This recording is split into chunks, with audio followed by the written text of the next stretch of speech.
সালামু আলাইকুম। কে রে রিয়াদ, সালাম দিছিস শোনস নাই? না তো। কি করস? দেখোস না আমি গান শুনতেছি আর মোবাইল টিপতেছি। আস্তাগফিরুল্লাহ আস্তাগফিরুল্লাহ। আজকে না রমজান মাসের প্রথম দিন, রোজা রাখস নাই?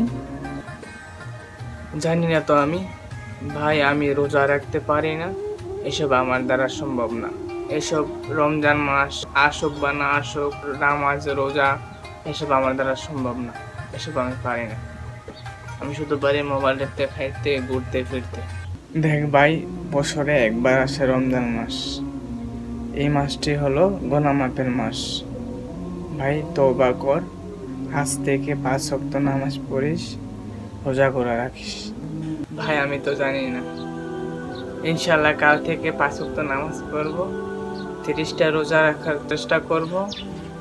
আর সবাই আমার জন্য দোয়া করবেন, আমি যেন 5 ওয়াক্ত নামাজ পড়তে পারি এবং কি রমজান মাসের প্রত্যেকটা আইন মেনে চলতে পারি, 30টা রোজা রাখতে পারি। সবাই আমার জন্য দোয়া করবেন। আসসালামু আলাইকুম।